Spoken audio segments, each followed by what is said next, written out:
My memories make me vomit. What can I want to forget. Who would choose to be alone, imprisoned by their broken memories? What's happening to me? I've got to get away. Can one person make a difference? Where will this lead? When will this end? More nonsense? More joy? Less suffering? Less real? Another day? A different dream, perhaps? I sought relief from my pain and you turned me away from the truth. Am I not the most wretched and selfish of fortune's fools? Survival satisfies. Only if continued existence has an objective. Revenge focuses the mind. My mentor is an abuser and purveyor. Misbegotten abomination. I'll stop that trade. If it's the last thing I do and abused. But you will not destroy me. The true meaning of madness is a subjective idea, used as a placeholder to describe behavior that is outside of what is considered normal or acceptable. However, what one person considers mad, another may see it as creative, eccentric, or visionary. In this way, madness is a fluid concept that is heavily influenced by social and cultural norms. This is a concept that has intrigued and fascinated people for centuries. It has been the subject of art, literature, philosophy, science, but what does it truly mean to be mad? Is it simply a label that we apply to people whose behavior we find strange or incomprehensible? Or is there a deeper significance to it? Some people see it as a way to break free from the constraints of everyday life and explore the limits of the human experience. And indeed, the story of art and literature is replete with examples of artists and writers who have embraced madness as a means of tapping into their creativity, from Vincent van Gogh to Sylvia Plath. These individuals have often been celebrated for their unique perspective and unconventional approach to the world. What a trash to annihilate each decade, what a million filaments. The peanut-crunching crowd shoves in to see them unwrap me hand and foot. However, it is important to recognize that madness can also, and is, a source of great suffering. For those who struggle with mental illness, madness is not a choice or a creative outlet, but a debilitating condition that can make everyday life a struggle. It can lead to isolation, despair, and death.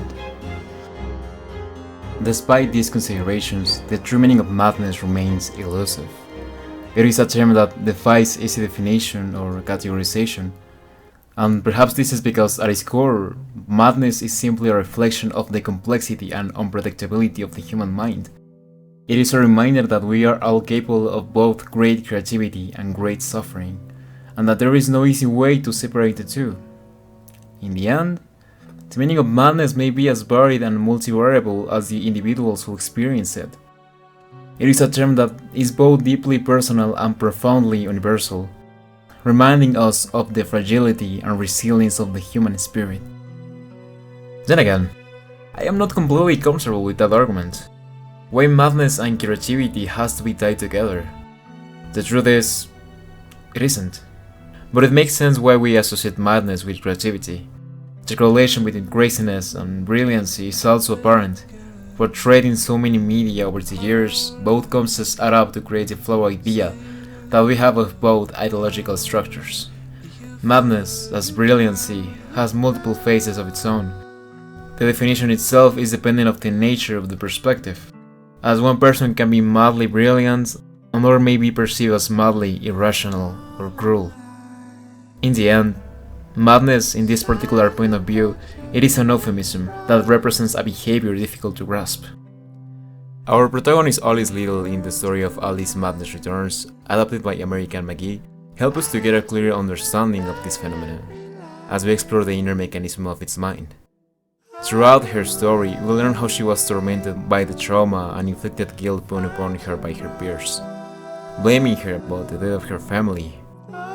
Over the years, the PTSD, pain, and guilt completely torn apart the mind of her young protagonist, only leaving remnants of the light and hope that existed before those traumatic events. And even if Alice is sure to be mad, why should we care? Perhaps all this information and what represents the condition itself may feel a little distant from you, something that doesn't belong inside your world. But This particular mental state may affect us in one way or another, more than we will care to comprehend. This is the story you made up about who you are. It's a nice one. Too bad it isn't true. The categorization of madness is always tied to a subjective prospect, but we can dive deeper into its mechanism.